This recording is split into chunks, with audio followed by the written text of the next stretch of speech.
pasamos directamente con nuestro invitado más que conocido, el doctor Julio Schilling, politólogo, escritor cubano, una de las voces autorizadas, en mi opinión, dentro de nuestro mundo cubano para hablar de estas cosas en profundidad y sobre todo para aclarar las dudas, no sé si es la palabra, pero sí la mala información, la contrapropaganda, la clásica propaganda marxista, la clásica propaganda de izquierda tratando de encubrir o de tapar el sol con un dedo en vez de llamar a las cosas por su nombre.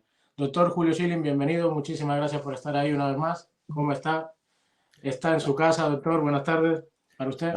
Saludo, Carlos. Un placer, un placerazo estar contigo Honor que nos hace, doctor. en este programa. Realmente disfruto muchísimo estos conversatorios que tenemos, así que te agradezco la invitación y felicito públicamente porque te lo he hecho privada, de forma privada, del gran trabajo que realizas y cómo tu mensaje llega a Cuba. Me consta personas que se han comunicado por medio de programas que tú has hecho por diferentes plataformas y me alegro que estás en esta plataforma que tiene una gran audiencia, así que felicidades a ti, Carlos. No, gracias a usted, doctor, honor que nos hace de verdad y créame que cada vez que algo de lo que hacemos llega a Cuba le da sentido a casi todo lo que hacemos en realidad. Porque al final tratamos de despertar conciencia, de aportarle quizás esa parte de la visión que hemos adquirido fuera y la educación que no pudimos tener por nacer bajo un régimen, una tiranía comunista.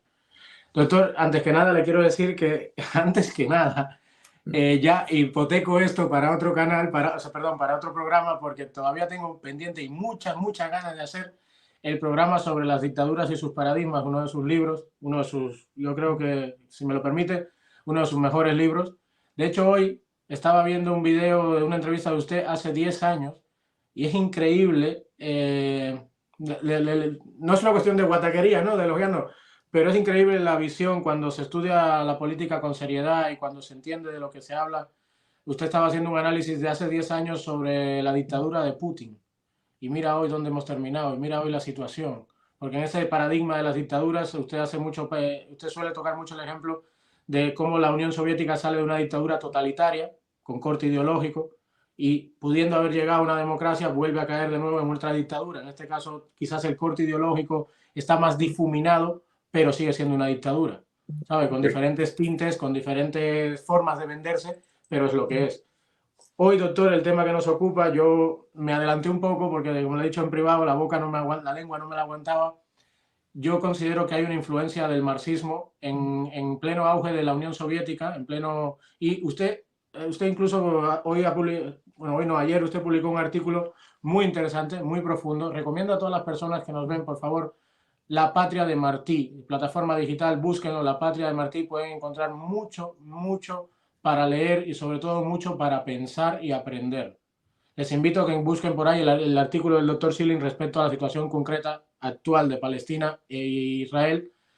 Y creo que tengo que decirle, se lo dije en privado, pero se lo digo en público, es usted valiente, porque el artículo toca temas seriamente sensibles en lo que es políticamente correcto en el mundo de hoy, incluso riesgoso. ¿Sabe? Usted vive en un Estado de Derecho, usted tiene la protección de la ley, pero es un artículo contundente de temas que quizás la gente no se atreve a hablar precisamente por el miedo y por el terror. Y me gusta, he subrayado algunas cosas de las que usted ha escrito, voy a empezar de atrás para adelante, pero cuando usted habla del uso del terror, no como, usted dice, se empleó el terror, el ataque contra Israel lanzado por Hamas el 7 de octubre, no es un acontecimiento localizado. Se empleó el terror, pero el terror no es una persona o un ejército, es una metodología. Y es cierto, la herramienta del terrorismo no es solo, a veces la gente banaliza la forma de enfrentar el terrorismo, porque el terrorismo es invisible en parte.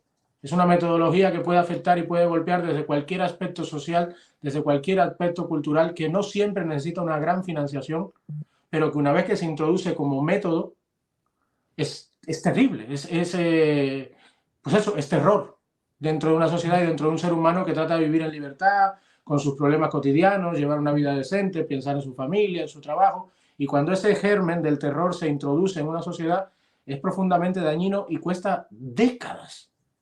décadas librarse de él. Yo he vivido en una sociedad golpeada directamente por el terrorismo de ETA, que también es un terrorismo de corte marxista. Y es increíble como un pequeño 10% de una sociedad es capaz de imponerse a través del terror, imponer el silencio, imponer el miedo, imponer conductas sociales y la autocensura, única y exclusivamente por la implementación del terror. O sea, de verdad, creo que el artículo merece, hoy lo vamos a tocar un poquito, pero volviendo al punto del conflicto árabe-israelí, doctor, yo quisiera centrarme un poco en esto, en cómo el marxismo, porque nosotros somos personas que tratamos de alguna manera llamar la atención del mundo respecto a la influencia del marxismo cultural. Es decir, las revoluciones típicas, el concepto revolucionario típico de la Unión Soviética ha cambiado mucho, o cambió después de la propia, de la propia caída de la Unión Soviética, y esa filosofía de Gramsci es cuando cobra valor en aquellos comunistas. Es decir, entienden que quizás no pueden llegar siempre al poder a través de las revoluciones, pero lo tienen que hacer a través de las instituciones, de la cultura y de la sociedad. Entonces, ¿cómo es posible que en una ideología en la que todo el mundo presupone que simplemente es un extremismo religioso, también penetra el marxismo? No solo lo penetra, sino que lo estructura políticamente y militarmente inclusive. Yo quería empezar por el tema del movimiento panarabista o el concepto del panarabismo, la creación del partido Baas.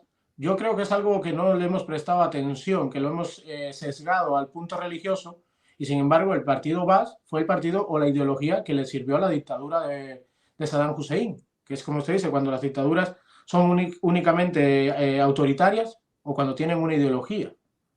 Y el Saddam Hussein se aprovechó de eso y estuvo gobernando hasta relativamente poco en nuestros tiempos modernos. Pero también hay partido basista en Jordania, que de vez en cuando le pone las cosas duras al rey de Jordania. Y también el basismo es el partido que ha permitido ideológicamente, aparte por supuesto de la fuerza militar y todo lo demás, sobrevivir a Bashar al-Assad en Siria. Correcto. Desestabilizar la región. Y surge además de otro país árabe, es decir, porque en realidad surge de Nasser, del gran líder, vamos a decir, el Fidel Castro de Arabia respecto a la difusión del concepto socialista en el mundo árabe. Eso es la palabra, doctor. Sí, no, no, mira, has dado una introducción magnífica con eso. Quiero, o sea, y te agradezco tus palabras acerca del libro Dictaduras y sus paradigmas y la entrevista esa de hace 10 años. Y la realidad por la cual estaba, como tú dices, pues todavía relevante, no es por el tema de una bola mágica que uno mira, sino que cuando se estudia los patrones de lo que funciona, lo que no funciona, los sistemas dictatoriales, te das cuenta que la historia sigue un curso y se repite y siguen un patrón. O sea, la originalidad en los hechos históricos raramente ocurren. O sea, hay determinadas diferencias tecnológicas por el tiempo, pero lo que da origen a un error normalmente tiene procedencia. También el apreciar diferencias cualitativas en cuanto al mal, pues ayuda a aplicar la receta correcta o la incorrecta. Cuando se aplica la receta incorrecta, pues no da función, pero es a base de eso. Y mira, me alegro que mencionaste el tema de la parte del artículo que en inglés está, para los que lo estén interesados a leerlo en inglés, en The Cuban American Voice. Lo pueden encontrar en inglés, lo que Israel debe hacer, es el artículo. Sobre el terror, ¿no es verdad? Que no es una metodología, o sea, perdón, que no es una persona.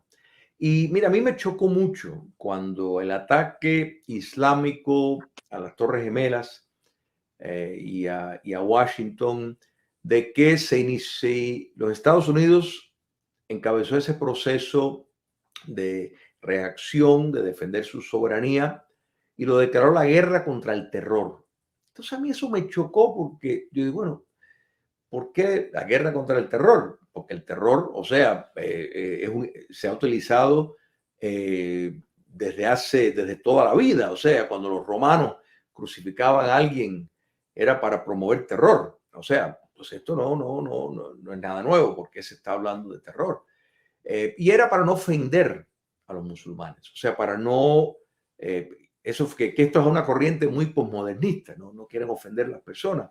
Entonces, pues así, fíjate que tú rara vez tú oías que esto es un problema de islamismo, o sea, que se está siguiendo aquí una doctrina subversiva que se ampara o saca determinadas lecturas de una religión, o sea, supuestamente, y lo ponen en acción en forma literal. Bueno, pero ¿por qué no llamarlo eso? Y esto es muy importante, Carlos, es muy importante porque si no podemos identificar el problema, ya de entrada la solución está perdida, porque estás yendo hacia algo abstracto que tú podrás, en este caso, y como fue el hecho, haber eliminado células de Al Qaeda, pero después surgió ISIS. Jamás, porque el problema no es la metodología que utilizan, sino el problema es, y tú haces una referencia muy clara a ETA, que es una organización terrorista. O sea, entonces, y se dice terrorista porque básicamente es el modo de mayor utilidad en cuanto a promover una causa, una idea política. Ese es básicamente lo que es. Y el marxismo, el comunismo internacional siempre buscó establecer en causas que ellos consideraban podrían incrustarla porque primero el marxismo, como tú sabes, es una teoría de conflicto, o sea, de conflicto. Siempre una dicotomía explotado, explotador, que puede ser el obrero, el capitalista, pero también puede ser otros personajes, que claro, pensadores que enfocaron más en la cultura, como George Lukács, como la gama de pensadores del Colegio de Frankfurt, como Antonio Gramsci, pues vieron en eso, o sea, que tenían mucho más, o sea, que la lucha binaria de dos agentes no se debería limitar a eso. Y la Unión Soviética esto incluso sin directamente decir que abrazaba lo que se estaba surgiendo del marxismo cultural. En efecto, por ejemplo, los Estados Unidos vieron el factor racial como algo muy importante para incluirlo en una versión estadounidense de la lucha de clases, de incluir una lucha entre blancos y negros, porque claro, eso iba a ser más relevante acá.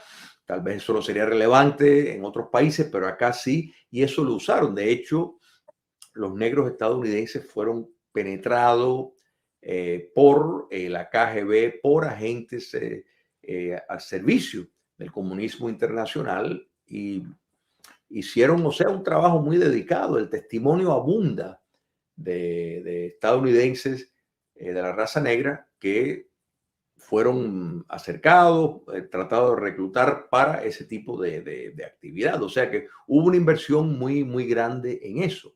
Entonces, el proceso de la descolonización, la verdad, pues el marxismo también vio en eso un mecanismo muy útil para coaptar a determinadas fuerzas. Y cuando hablamos, por ejemplo, de Nazar, del panarabismo, del partido Baath, tenemos que entender de que todo esto es el resultado de la Primera Guerra Mundial, de los poderes de los aliados, principalmente Gran Bretaña, Francia, que estaba también Rusia, y luego pues los Estados Unidos, Italia, Japón, que estaban en guerra contra Alemania, contra el imperio de Austria-Hungría y contra el imperio turco, otomano. Entonces, el nacionalismo, los británicos, sobre todo antes de los Estados Unidos entrar en la guerra, porque, y doy este contexto histórico, Carlos, y disculpa si me extiendo, pero es para darle un sentido a las cosas, porque muchas Discúlpeme veces que le interrumpa.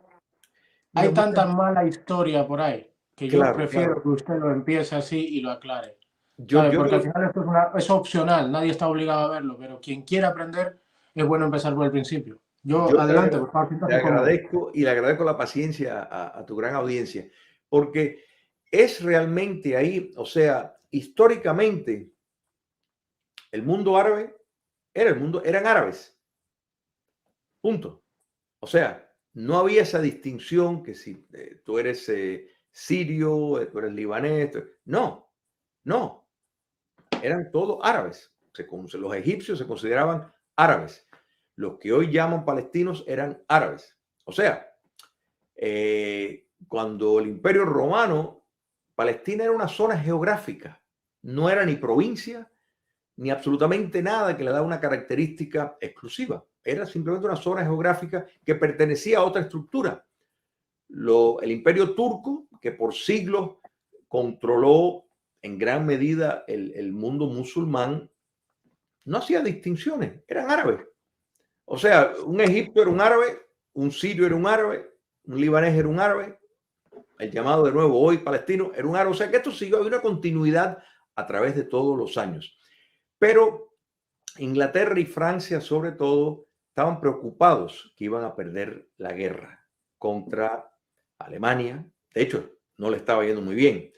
Entonces decidieron fomentar rebeliones entre los árabes contra Turquía. ¿Y cómo hacer eso? Promoviendo el nacionalismo, prometiendo que iban a romper el yugo de los turcos, que los turcos, ¿por qué estaban ellos sublegados? Y fomentaron divisiones por medio del nacionalismo dentro del mundo árabe. Pero a la misma vez que hicieron eso, también buscaron para atraer a los Estados Unidos promesas y compromisos de establecer un Estado judío. ¿Por qué? Bueno, porque los Estados Unidos entendían que había una influencia de la comunidad judía importante y que eso podría tener un impacto en el gobierno de los Estados Unidos y por eso o sea, promovieron todo esto y a partir de ahí vemos cómo, por ejemplo, Egipto va adquiriendo cierta autonomía y después cuando empiezan a diseñar los mapas, ¿la verdad? Bueno, pues entre esos mapas surge Irak, surge Arabia Saudita, surge Siria, surge el Líbano, surge Jordania. Todo esto eran árabes antes, todos. Y Palestina, pues, surge, pero la primer organización identificada propiamente como Palestina fue en 1918. Y eso surge a raíz de que en 1917 la declaración, el Balfour, Balfour. nombrado así por el ministro británico, pues que se le promete un Estado a los judíos, pues entonces empiezan ese revuelo. Pero a raíz de la Primera Guerra Mundial es que todo esto, y de nuevo, los aliados lo hicieron con la intención de destruir el imperio otomano porque tenía tamaño y ellos consideraban que sin eso no iban a poder ganar y pues empezaron en eso, pero de ahí entonces surgió eh, toda esta diversidad de movimiento y el comunismo internacional pues naturalmente vio en eso, igual que vieron en el caso de los Estados Unidos con el tema racial, una oportunidad de poder impartir la tesis postcolonial, que en efecto quiere decir que tienes que romper las cadenas con el pasado colonial y eso requiere violencia, eso requiere un proceso de depuración, como Marx habló, incluso Marx hablaba que la violencia para expurgar el mal del pasado iba a ser necesario. Bueno, la teoría, nada más que tienen que leer el prefacio de Sartre en el libro de Frantz Fanon, donde en efecto llama literalmente que los europeos deberían de ceder el terreno y pedirle los países que colonizaron que no les sean muy cruel, porque la verdad es que se lo merecen. O sea, en efecto, lo que decía, y toda la tesis postcolonial se basa en alimentar esas identidades que muchas veces fueron creadas a propósito. Y ese es el caso de los palestinos. O sea, es como del día a la noche de árabes, no, pasaron a ser palestinos, pero para llegar a eso hubo una gran campaña, de nuevo, del comunismo internacional primero y posteriormente ya de pensadores dentro de las adaptaciones del marxismo en la cultura que desarrollaron pues la tesis de teoría crítica postcolonial, y ahí pues el caso idóneo era el caso de Palestina, ¿la verdad? Entonces pues lo mismo que vemos y eso de nuevo lo vemos mucho más en los Estados Unidos, la teoría crítica de la raza, como se quiere decir, y de hecho, o sea, lo propone. La teoría crítica de la raza, pues dice que los Estados Unidos se creó se creó por la esclavitud, para promover la esclavitud, y por eso fue que se crea, y que la esclavitud era la base de ser de este país. O sea, totalmente un delirante la propuesta que hacen, un proyecto que se llama 1619, que es, en efecto, cuando vienen los primeros esclavos africanos, que de nuevo ignoran el hecho de que la esclavitud es una institución que ha estado, los árabes eran maestros en la esclavitud estaba en África, la esclavitud en África, que venía de África, era de presos africanos a otros africanos. O sea, estos no eran los europeos que llegaron en papalote y se llevaron a los esclavos. No, no, eran tribus organizadas en África de negros que tenían presos cautivos. O sea, imagínate tú, la esclavitud es una institución lamentable, pero ha estado con nosotros y precede los africanos, o sea, que llegaron en este caso, los Estados Unidos, en lo que es la teoría crítica, pero es plantar toda una narrativa, es a donde estoy llegando, una narrativa, es como, ok, aquí es donde quieres llegar, ¿verdad? Que hay un sistema opresor, producto de un Estado supremacista blanco, entonces a partir de ahí inventan la narrativa. Bueno, lo mismo pasa con la teoría postcolonial. Y el caso de Palestina, pues requiere que se venda la idea de que ellos, pues, siempre tuvieron una identidad. Eso es mentira, eso es mentira, eso es falso, eso no es cierto. Pero sin embargo es la narrativa. Y si tú le preguntas a alguien que está defendiendo esa causa, no, o está desinformado o está desinformando a propósito, porque es parte de el esquema sistemático que tienen que seguir. Pero Cuba comunista, o sea, cuando el castrocomunismo se establece en Cuba en el año 59, se convirtieron en agentes muy activos precisamente en establecer esas alianzas con el proceso de descolonización. Por eso la gran presencia del comunismo cubano en África, por ejemplo. O sea, al punto de que África tuvo batallas en que participaron cubanos, que fueron las batallas más grandes desde la Segunda Guerra Mundial. O sea, en Angola me refiero. Quiere decir que lo hacían por las cuestiones ideológicas, no solo para cumplir con los soviéticos. Era parte de un mecanismo de propaganda.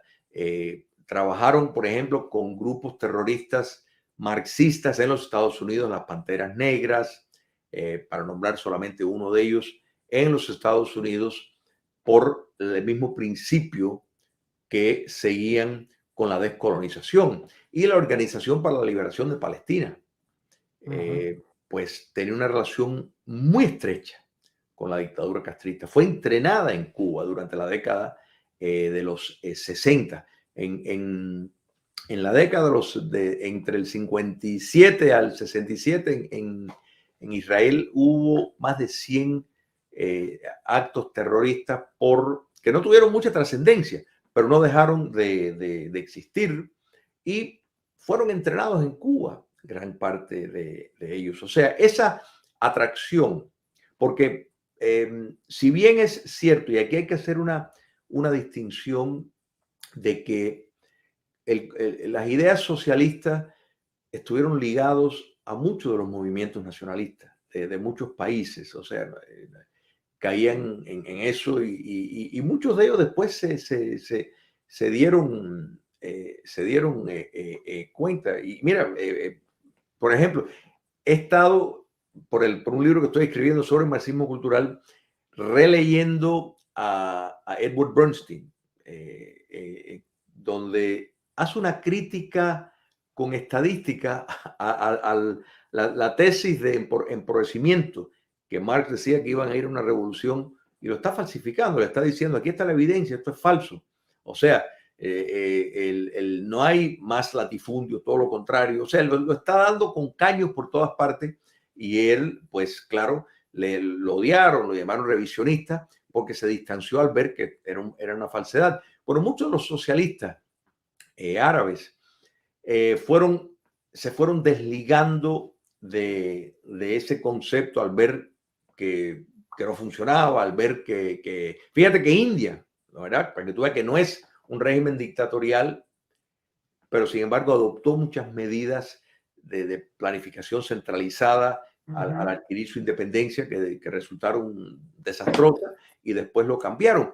Entonces, pero en el caso del proceso de descolonización es diferente, y el caso de palestinos son marxistas convencidos los que estuvieron llevando ese movimiento, guiando ese movimiento, y ahí es donde Cuba comunista pues estableció una relación muy estrecha con el movimiento, particularmente el movimiento palestino. Y una cosa más antecedente a la palabra, recordemos que el tema de los secuestros de los aviones fue algo Lo tengo ahí en su artículo.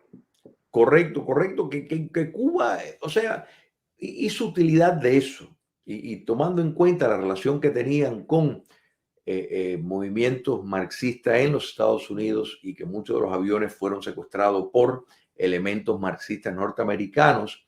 Esto era para promover una propaganda en momentos donde, digamos, los alemanes cruzaban el muro de Berlín.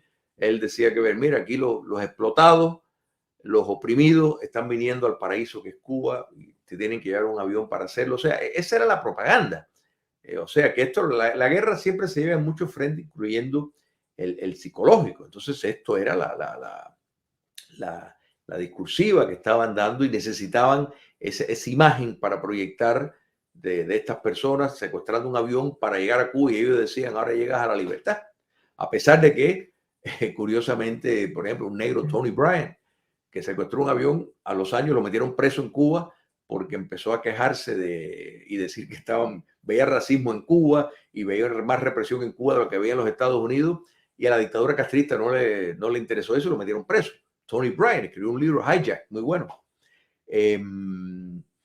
Entonces, el factor del secuestro de aviones, los palestinos lo perfeccionaron. O sea, en vista de que los atentados terroristas que estaban haciendo dentro de Israel no estaban funcionando, pues llevaron su guerra al exterior y empezaron a explotar aviones, a secuestrarlos, etcétera. Y con alta probabilidad recibieron entrenamiento acerca de eso en Cuba. Seguro, o sea, directa o indirectamente, seguro. Correcto. Doctor, antes que nada, bueno, saludar a todas las personas del chat que están poniendo unos comentarios súper bonitos, y agradeciendo a todo el mundo su visita aquí al canal de hoy. Sí, es un programa de lujo y tenemos un invitado de lujo. Muchas gracias a todas las personas que están comentando. Gracias. Saludar a todas las personas que están en el space de Twitter, porque hay un space en Twitter abierto por nuestra amiga Naisa Rodríguez, que está retransmitiendo la directa también, y la gente está ahí en Twitter escuchando. Un saludo desde aquí. Y recapitulando lo que usted nos acaba de enseñar, doctor, ¿por qué para mí es importante? Porque entre la falsa discursiva propagandística, que sin que nadie se ofenda, pero latinoamericana, que hemos escuchado estos días en Twitter, ha sido bestial, desde el imperio americano, y lo hacen por el petróleo, y otra discursiva cubana que, en mi opinión, proviene de auténticos marxistas cubanos que, por más que se disfracen y se pretendan vender de antidictadura y tal, son marxistas, de corazón, de estudio, de tal. Y muchas personas erróneamente quieren reducir este conflicto a que esto es un problema de los ingleses. No, es que los ingleses lo hicieron mal y todo empezó en el 47 en la declaración de la ONU. Y no, no, no. Aquí hay una historia y en el punto de vista histórico, en el punto de vista del territorio, del derecho a la supuesta nación, al supuesto Estado. Claro, usted acaba de decirnos, todos eran árabes, no había distinción entre ellos. Hubo un último gran imperio del que todos formaban partes. De hecho, en su artículo usted dice, el mapa moderno de los estados árabes fue cincelado a partir de Turquía. Pero, claro, Palestina incluido en ese troceado, es importante señalar que Palestina, bajo el dominio turco, ni siquiera era una entidad administrativa distinta, sino que estaba únicamente bajo la jurisdicción de la provincia otomana de Siria, Beirut y en un momento dado Constantinopla. De ahí que tantos palestinos de origen tengan o tenían la ciudadanía jordana o la ciudadanía egipcia. Es decir, no Correcto. existe ese tal derecho histórico de ese pueblo palestino a la tierra. Y sin embargo, desde las 12 tribus de Israel hasta todos los acontecimientos históricos posteriores, siempre, siempre, siempre hubo comunidades judías viviendo sobre lo que hoy se conoce como los territorios palestinos o el Estado de Israel. Siempre la hubo. Negarlo Eh, es casi contra natura, contra la propia historia de la humanidad, tal cual conocemos la historia de Occidente ahora mismo. Entonces, le agradezco mucho esto porque muchas veces al estudiar la historia todo el mundo se va a lo del 47 o del 48 y se olvidan de la Primera Guerra Mundial. Se olvidan de las luchas con el Imperio Austrohúngaro, se olvidan de la influencia de cómo se buscan todos los medios políticos, entre comillas, para presionar la entrada de Estados Unidos en esa guerra porque le estaban perdiendo. Porque le estaban perdiendo. Y luego esa comunidad judía, claro, pues bueno, se utilizó también en el sentido de tocar la puerta y hacer también mella y presión para esa misma intervención de los Estados Unidos, aparte de que ya existían dentro de esos propios países. Yo muy agradecido con esa parte de la historia, no, no se sienta mal por la, por la extensión, porque creo que es necesario para el que quiera aprender, insisto, correcto. para el Es, que quiera es que aprender. Es que fíjate, Carlos, y fíjate que esto, los jacobinos en la Revolución Francesa, el periodo corto que ellos tuvieron en el poder, pues trataron de romper con el pasado y que todo empezaba año 1 de la Revolución, año 2. Eso es por diseño, eso es para poder decir, bueno, antes que nosotros, nada, aquí el mundo empieza ahora. El castrocomunismo ha hecho lo mismo, o sea, querer ignorar la realidad de la República y pasar por alto la evidencia empírica de lo que existe, porque eso es la narrativa que los conviene. Eso es como único, ellos pueden mentir y decir Cuba era una colonia atrasadísima. Eso es mentira. Pero bueno, claro, tienen que vender de que todo empezó a partir de ellos llegar al poder. Y vemos cómo en el caso palestino es exactamente lo mismo, porque como tú bien señalas, tribus de los judíos estaban ahí hace 2000 años. Los árabes llegaron en el séptimo siglo y los judíos fueron expulsados por los romanos en el primer siglo, pero llevaban 2000 años ahí. Los árabes llegaron en el séptimo siglo con Mahoma y sí, dominaron por unos cuantos siglos, pero dominaron a base de la espada. O sea que si vamos a decir, bueno, ¿quién es el invasor? ¿Quién es el conquistador a tierras que no les pertenecía? Bueno, claramente eran los árabes. Eso queda claro. Los cruzados, las guerras para recuperar Jerusalén, para recuperar Europa, bueno, tiene una base religiosa porque fue una guerra religiosa y de civilizaciones. Y yo creo que esto, aunque es un tema espinoso, pero si alguien te dice que el Islam, siguiendo sus escrituras más importantes, las declaradas escrituras sagradas, es una religión de paz, yo les invito a que lean un poco el Corán, porque se van a dar cuenta que es una proclamación de guerra contra el no creyente del Islam, hay que estar claro. O sea, y la práctica de cortar cabezas es una práctica que está recomendada, recetada ahí en esos documentos del Islam. Esto no quiere decir que todos los musulmanes No, no, no, ni mucho hacen menos. eso, porque ahí es donde está la clave. Y mira, podemos señalar el presidente de Egipto, al-Sisi, que sacó del poder a la Hermandad Musulmana, que es un grupo de extrema izquierda fundamentalista que estaba en alianza con Hamas y en la frontera. Vinculados jamás, son hermanos. O sea, son Correcto, hermanos. correcto. Que dicho sea de paso, tanto en el gobierno de Barack Obama como en el actual gobierno de Joe Biden, está lleno de personas musulmanes de la Hermandad Musulmana, que es un grupo de extrema izquierda y que propone, pues, o sea, discrepan en la metodología porque buscan penetrar círculos académicos, intelectuales, pero económicamente y teniendo el espacio, estaban ayudando y financiando el islamismo radical y fueron sacados del poder por al-Sisi, que es un musulmán, que no es un gobierno democrático, eso es cierto, sí, es lo que es. Pero sin embargo, él ha podido seguir siendo un musulmán y entender en un sentido figurativo de lo que dice el Corán. Yo creo que ahí está la clave y ahí podemos ver otros países, Indonesia, que es el país musulmán más grande del mundo, y sin embargo no vemos ese tipo de actitud porque es obvio que hay una diferencia entre dar una lectura literal a un documento que, o sea, habría que ver si realmente tiene una base teocrática o más bien fue preparada por conquistadores para facilitar el dominio en el territorio que habían controlado, conquistado, mejor dicho. Pero si miramos quiénes fueron los conquistadores, quiénes fueron los que invadieron, fueron los árabes. Y se consideraban árabes. No había distinción de sirio, árabe, no, árabes todos. El nacionalismo que surge es algo posterior, ya es algo posterior a todo. Entonces, claro, es muy conveniente para el argumento de una Palestina libre para decir, no, mira, Palestina siempre existió. Bueno, sí, existió, o sea, podemos remontarnos al dominio romano, si se quiere, pero era una zona geográfica, no había identidad propia de Palestina, las personas se identificaban de otra manera, eras judío, eras de Galilea, eras de aquí, pero con identificación de zonas geográficas.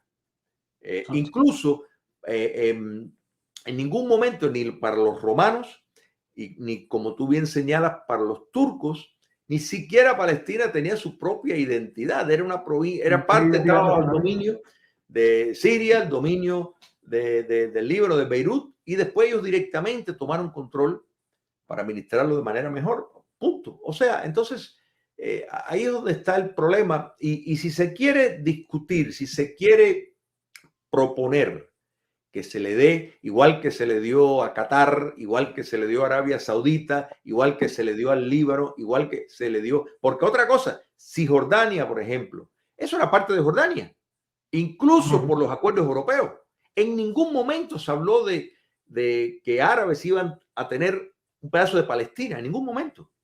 Cuando miramos el espacio del Sinaí, era para los egipcios, o sea, Gaza era para los egipcios. Es más, que de hecho lo ocuparon. Correcto, correcto. Y después Israel se lo quería devolver y Egipto ni siquiera lo quería. No lo quería porque sabía que estaba lleno de subversivos. Sí, totalmente. Egipto ni siquiera lo quería decir. Y por eso es que tú ves, ¿por qué tú crees que no quieren dejar entrar a los palestinos? Bueno, porque sabe que está lleno de células terroristas. Y Egipto en este momento, bajo el gobierno de al-Sisi, igual que fue bajo el gobierno de Sadat y después de Mubarak, combatían al islamismo radical. O sea, de nuevo, no eran demócratas, pero... Estaba proscrito. La hermandad musulmana con el régimen de Mubarak fue proscrita todo el tiempo. Correcto. Entonces, ¿por qué tú crees que ese es el caso? Porque veían el problema y el gobierno de la hermandad musulmán de Morsi, por ejemplo, llegó a un acuerdo, hizo lo mismo que Salvador Allende. llegó a un acuerdo y dijo, no, yo voy a respetar la Constitución, yo voy a respetar las normas, no vamos a radicalizar el país. Y lo primero que hace es violar todo lo que firmó, igual que hizo Salvador Allende. Entonces, pues claro, lo sacaron del poder y me parece magnífico, porque si no tendríamos el gran peligro de tener un Estado Ese punto, egipcio doctor, fundamentalista. ese punto. Para todas estas personas que te dicen, no, es que el problema de lo que ha pasado es que Israel no ha permitido la creación del Estado palestino. Espérate, ¿qué es lo que tú estás diciendo entonces? Que había que permitir que el Estado socialista o de cortes marxista, islámico o árabe marxista o árabe socialista se crease. Porque si crees que hubiese sido algo bueno, mira el ejemplo del Líbano. ¿Qué ha hecho Fatah y la OLP en Líbano sino destruir y formar el principio de la destrucción del Líbano? Porque el Líbano pasó de ser la París de Oriente Medio, después de Irán, antes de la revolución de los ayatolás, a ser, no sé, pues una especie de estado semifallido o pérdida de control de un territorio donde el terrorismo internacional, no había banda de terroristas internacionales de todo tipo de ideología que no tuviese refugio en Líbano. No había una en esa década. Beirut era, como tú bien lo mencionaste, el París de Medio Oriente. Era el París de Oriente Hermoso, Medio. y es que esta gente, donde quiera que lleguen, es como una plaga. Destruyen a todo lo que llegan. Pero mira, los acuerdos de Oslo, que fueron del año 93 al 95, le extendieron, fue el preludio para la creación de un Estado palestino. O sea, ¿en dónde? En Gaza y en Cisjordania. Quiere decir que en territorio que los judíos habían conquistado, producto de las guerras de invasión de todos los países árabes, les estuvieron de acuerdo en permitir que la autoridad palestina gobernara, y este era el preludio para la solución de dos estados. Entonces, en Cisjordania es un número de ciudades, no es, digamos, el territorio completo. Belén, por ejemplo, está en Cisjordania y está gobernado por los palestinos. Yo estuve ahí en abril, en marzo, que diga, y no hubo ningún problema. Estuve en Jericó, la ciudad más antigua del mundo, gobernado por los palestinos, no hubo ningún problema. O sea, en toda esa zona tú puedes entrar, pero la gran diferencia entre el dominio palestino en Cisjordania es que el partido Fatah es el que está en el poder y reconoce al Estado de Israel y no está en guerra con el Estado de Israel, coexiste. En cambio, en Gaza, y lo reconoce jamás, y Fatah iban a gobernar, pero jamás ganó las elecciones, y después tuvieron una guerra civil. Una guerra civil de una semana. Profundice ahí, doctor, profundice. Usted en su artículo lo menciona, pero a mucha gente se le ha olvidado lo que pasó en Gaza desde el 2006 hasta la actualidad. Y usted en el artículo, porque de hecho yo ni siquiera me acordaba de esa guerra civil de 5 días, sí, pero que se mataban entre ellos. Se mataban. Literalmente. O sea, los tiraban de edificios, eso fue brutal. Exacto. Los edificios en candela, todo el mundo allí, y esa población eligió también, doctor, tiene una responsabilidad. Mira, en esto. Ese es un punto. ¿Cómo es? Si tú le preguntas a alguien, ve acá qué pasó en Gaza, en la batalla de Gaza. Entonces, ¿cómo alguien va a defender una causa que es controversial y ni siquiera saber cosas elementales? Y la idea de darle esta autonomía a la autoridad palestina era con la idea de que vamos a ver qué pueden hacer. Por ejemplo, Israel construyó en Gaza el sistema de agua. ¿Y qué hizo Hamás? La cañería la rompió después para hacer lanzacohetes. Y entonces, los túneles destruyeron todo el sistema de alcantarillado y todo. Exactamente. Para pasar las armas. Exactamente. Entonces, aquí tienes un país que le ha concedido, que hay que recordar siempre, el Estado de Israel está validado legalmente, no hay ninguna cuestión en eso. O sea, las Naciones Unidas se votó, porque si vamos a cuestionar eso, entonces hay que quitarle Egipto, quitarle el Líbano, quitarle a Siria, quitarle a Jordania. ¿Estamos dispuestos a hacer eso? Vamos a hacer eso. O sea, vamos a desmontar todos esos países. Ah, no, eso no lo quieren hacer, ¿no? Eso no. pero sin embargo a Israel sí, que el acuerdo es que Israel iba a ser un Estado libre y que se iba a respetar la minoría, o sea, los derechos de los palestinos árabes. Y yo te puedo decir, Carlos y todo lo que están viendo, que yo fui testigo de eso. Tú caminas por Jerusalén y a veces tú no sabes si el que te pasó fue un árabe o un musulmán. Y realmente hay una coexistencia extraordinaria en todo sentido de la palabra, o sea, en el sentido de convivencia. Ahora, jamás, es más, yo te soy sincero, yo ni siquiera sé cómo es que Israel toleró ceder un territorio, dar autonomía a una institución como Hamas, que no solo de a priori había dicho que no reconocía el Estado de Israel, sino que estaba en guerra y que iba a luchar para destruir a Israel. Entonces, ¿cómo es Para posible? erradicarlo. Claro, o sea, que eso era su proclamación.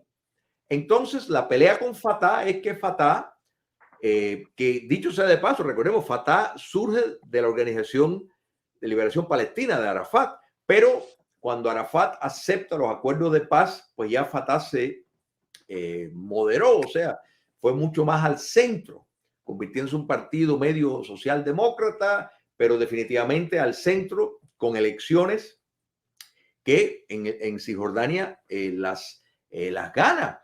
Y a veces compite con un partido marxista, porque hay un partido islámico comunista también. Pero el Hamas tomó poder en Gaza. Fatah se fue, dijo, no, nosotros no vamos a gobernar con ustedes, y se armó una guerra, como te digo, literalmente fue muerto, tirado de edificios, brutal. Y entonces Israel en el 2005 abandona, simplemente sale de ahí, ni siquiera tiene una presencia. Y en todo momento, una guerra, cohetes lanzados, no había semana que no habían ataques de cohetes que si medio no eran lo más efectivo por la tecnología inferior que tenían. Israel realmente es uno de los poderes tecnológicos más grandes del mundo, porque entendían que iban a necesitar la tecnología. Pero eso fue la prueba para un futuro Estado palestino que, repito, ni las Naciones Unidas ni la historia validan una identidad que merece ser un país propio. Pero está bien, lo quieren llamar así, o sea, vieron que la piñata que se repartieron los árabes con todo el tasajeo del Imperio Otomano, si palestinos, si personas árabes que vivían en esa área, pues quieren tener un pedacito, ok, está bien. El acuerdo de Oslo se lo dio, pero demostraron que no pueden gobernar. La policía de la autoridad palestina en Cisjordania, quien los entrenó y los preparó fue Israel. O sea, entonces quiere decir que Israel ha hecho paz con Egipto. Israel está interesada en hacer paz con Arabia Saudita. De hecho, está en paz con Jordania. Apuntan hacia eso, exacto. Así que ¿pueden coexistir? Sí. ¿Podría haber dos estados? Sí. Pero el problema está que el movimiento palestino está encabezado por una radicalidad que es una mezcla de islámica marxista.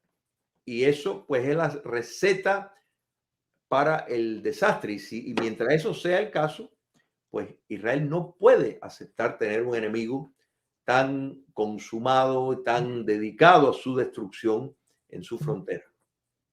Yo digo que si a Hamas le quitas el fundamentalismo islámico, lo único que te queda es un partido de corte marxista. Exacto. No hay más. Sí, porque tiene el fundamento de la fe, pero el fundamento político es marxismo, puro y duro. Correcto. Y el principio también de la OLP y el principio también de Fatah. Claro, Fatah, por una cuestión también de supervivencia, ha entendido que, oye, o aceptas lo que hay, los israelíes no van a demoler sus casas, no van a demoler su infraestructura, no se van a coger las maletas y se van a ir. Eso ya no va a pasar nunca, gracias a Dios.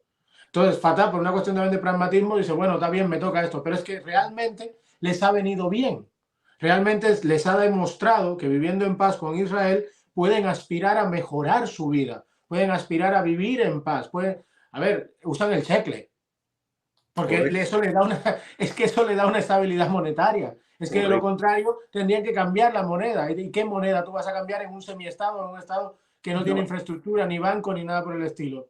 y los Pero el tema...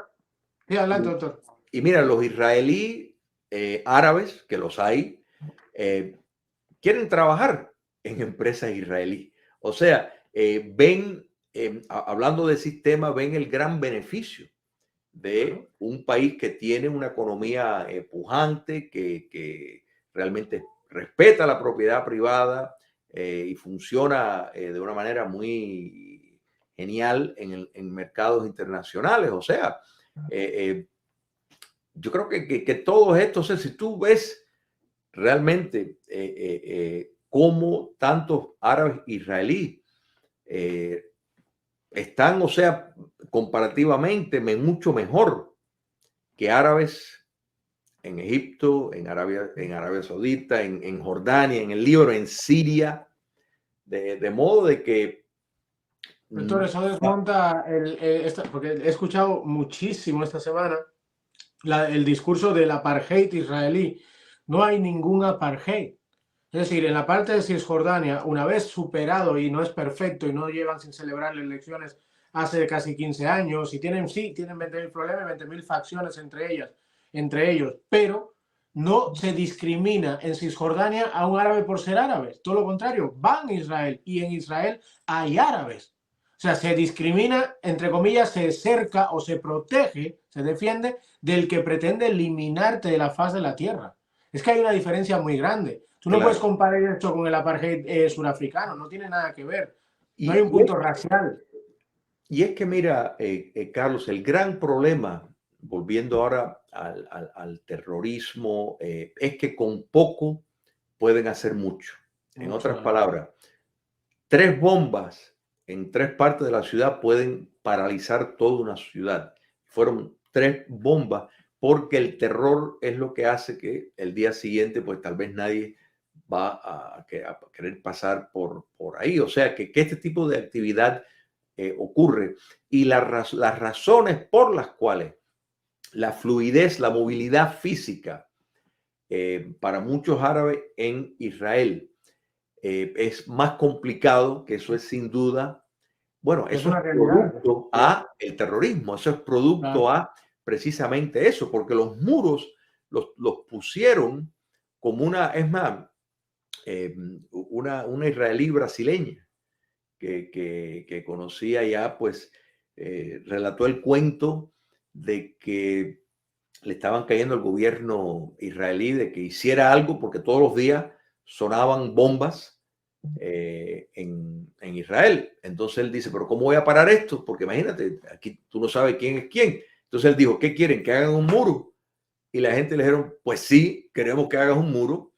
Y a partir de ahí, pues entonces sí, pusieron los muros y a partir de ahí los actos terroristas disminuyeron enormemente porque tenían Eso es un serio problema. una manipulación cruel y un tanto, a mí me parece ofensiva a la historia y ofensiva contra los crímenes de lesa humanidad, ¿no? Porque la gente que manipula esto, principalmente la izquierda, todos los partidos de izquierda del mundo, todos los regímenes socialistas, pseudocomunistas o comunistas directamente, han usado el argumento de la construcción del muro para compararlo con el muro del gueto de Varsovia. Y hay una gran diferencia existencial en este tema. El muro del gueto de Varsovia era para tenerlos ahí, el otro es para defenderse del que está detrás del muro. Claro, Hay una gran diferencia. Claro, usted lo acaba de decir, sí, claro que hay controles, claro que hay checkpoints, pero claro, si no hubiese hermanos tuyos que están exacto, dispuestos a venir aquí con la bomba debajo del brazo o debajo de la ropa, yo no tendría que registrarte.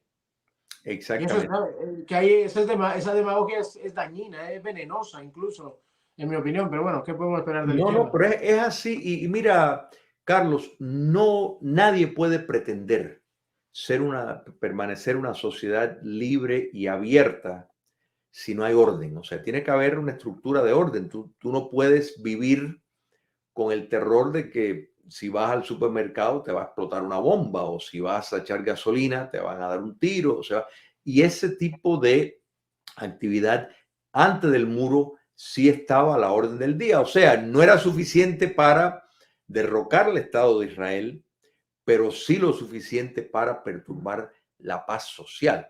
Entonces, Había ataques después del varias veces al muro, día.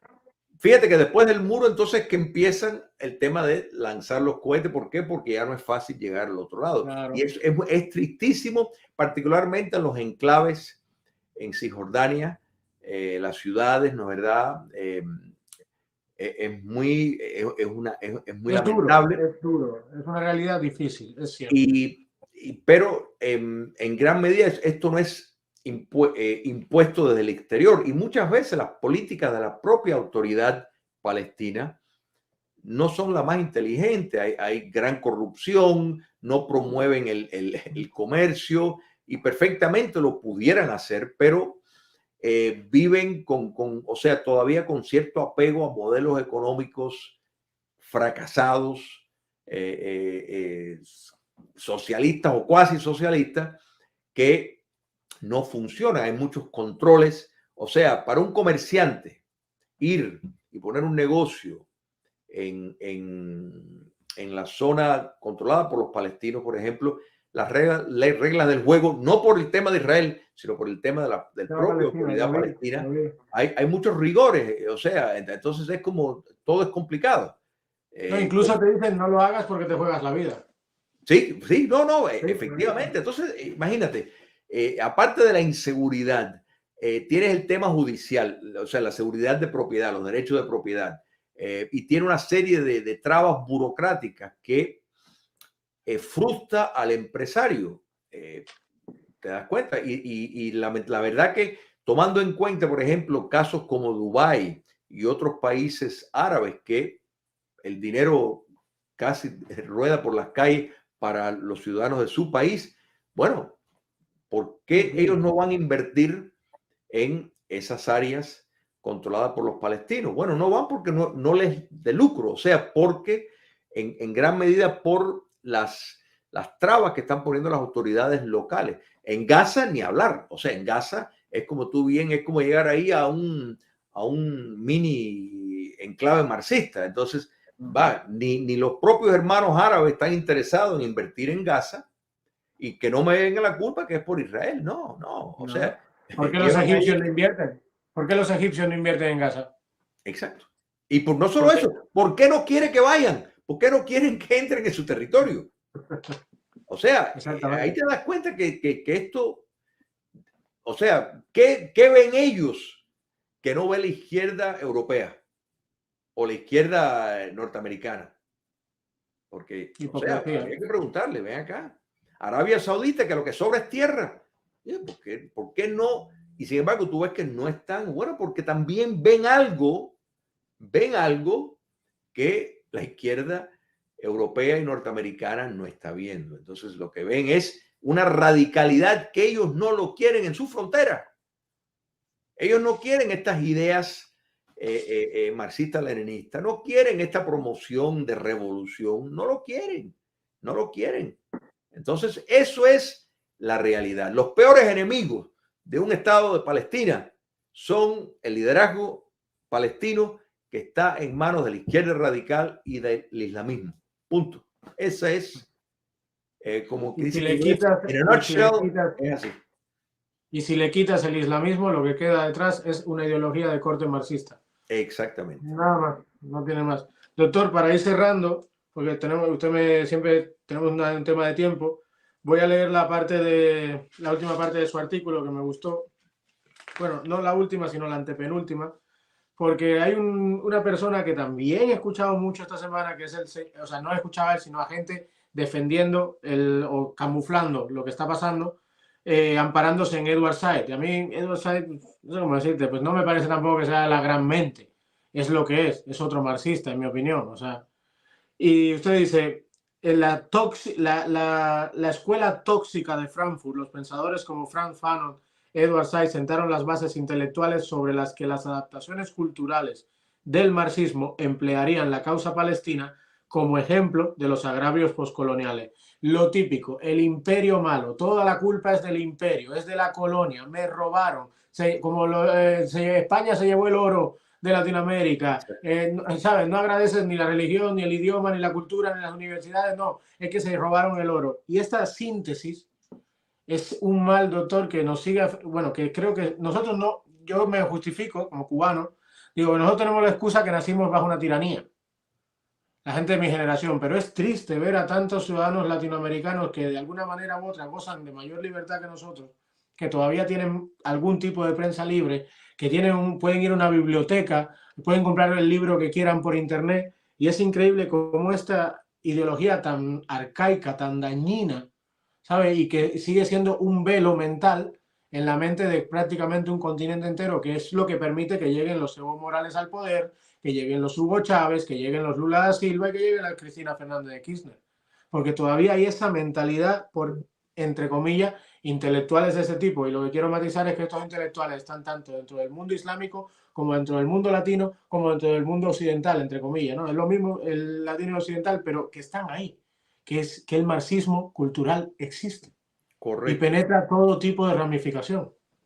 Y Carlos, mira, hay intelectuales que se buscan informar, entender antes de poder llegar a una conclusión, pero hay intelectuales que ya tienen la conclusión y después buscan leer para formular la narrativa que necesitan para respaldar la conclusión que ellos a priori ya tenían. Entonces, para eso tienen que escoger de una manera selectiva la historia, tienen que cortar aquí, tienen que ir armando un rompecabezas de diferentes cosas que no hay una cohesión, pero no importa. Ellos van a decir que sí, porque en gran medida apelan a la emoción. Cuando tú apelas a la emoción te puede llegar a hacer cosas locas. O sea, es medio como un amor de esto enloquecedor, ¿no? ¿Verdad? Que pierde la cabeza y tú dices, pero ¿cómo yo hice esto? Estaba locamente emperrado, enamorado. Bueno, eso es lo que buscan, eso es lo que buscan. Entonces, y yo creo que tú estás muy correcto. Por ejemplo, el hecho de que los aztecas pues tenían esclavos que se comían a las personas, etcétera. Bueno, eso es una realidad de inconveniente que quieren quitar eso, o que lo hacían los incas. Bueno, eso vamos a quitar eso porque eso esa parte no conviene, ¿la verdad? Prefieren la narrativa de que no fueron, explotaron. Entonces, esto es parte de nuestra lucha y la importancia que tiene programas como este, temas como este, es que aunque pensemos que directamente no impacta a los cubanos, sí impacta a los cubanos porque Cuba comunista ha sido un jugador extraordinario en este juego internacional, ha sido uno de los defensores de la teoría crítica postcolonial en práctica, en la praxis. ¿Te das cuenta? En la praxis. O sea, se lo leyeron unos cuantos, pero después lo imponen en la acción. Y la idea de pensadores como Fanon, como Said, en efecto están argumentando que todos los males del mundo les viene por la colonización y hay que deconstruir, porque esto es una cosa muy sencilla y es lo mismo, el denominador común entre la teoría crítica de la raza, entre la teoría crítica feminista, ¿no es verdad? Todo apuntan a algo. Patriarcado, hay que destruir el patriarcado. Entonces, ¿qué? Vamos a tener un ejército de mujeres construyendo puentes, ¿no? ¿Eso es lo que vamos a tener? No, eso no. Entonces, pero no importa, porque no es que hay un plan para sustituir, no es que hay un proyecto que le va a seguir. No. Es destruir porque todo lo que somos estamos contaminados por lo que fuimos.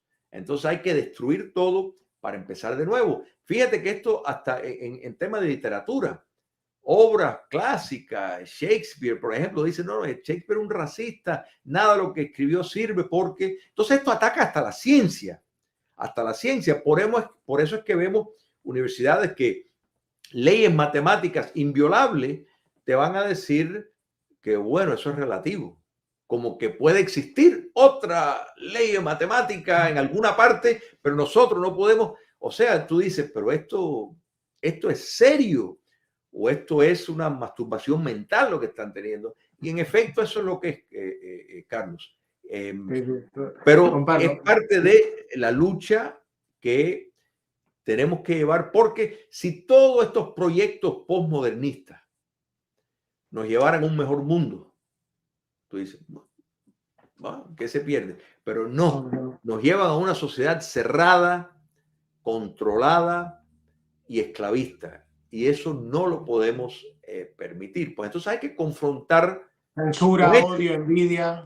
Exactamente. Apelar a lo peor del ser humano para ir reforzando una sociedad cerrada. Entonces, la liberación de Cuba que llegará es un punto de partida en algo nuevo y tenemos que estar seguros que ese curso vaya bien afianzado para evitar fracasar como en Nicaragua, como Rusia, como otros modelos que revirtieron al despotismo nuevamente. Entonces, temas como este, que uno piensa, no está ligado, sí está ligado, sí está ligado porque todo vuelve a ese árbol maldito que es el marxismo.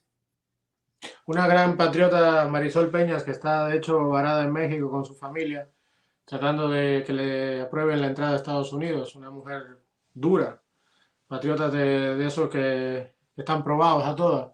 Hoy decía que ella, como norma general, si ve que la dictadura dice para allá, ella coge para acá, por si acaso. Entonces, este trabajo para mí es importante porque como yo, todos sabemos, ¿no? Humberto López, Confilo, el noticiero, toda la propaganda de la dictadura está en marcha para justificar a Palestina, a Hamas, al terrorismo, a sus aliados tradicionales. Pues nosotros sí tenemos que hacer estas cosas. Evidentemente nosotros no tenemos la capacidad del noticiero de que todos los televisores se prendan a la misma hora y la gente lo vea. Pero poco a poco, en la medida de lo que podemos, pues vamos y vamos y vamos. Y para mí, yo me duermo tranquilo. Hoy le hemos dado una galleta, hoy hemos desmitificado una parte, hemos desmontado. Mira que estos ignorantes de Confilo ponen el ejemplo de David contra Goliat. Y David era un israelita, ¿sabes?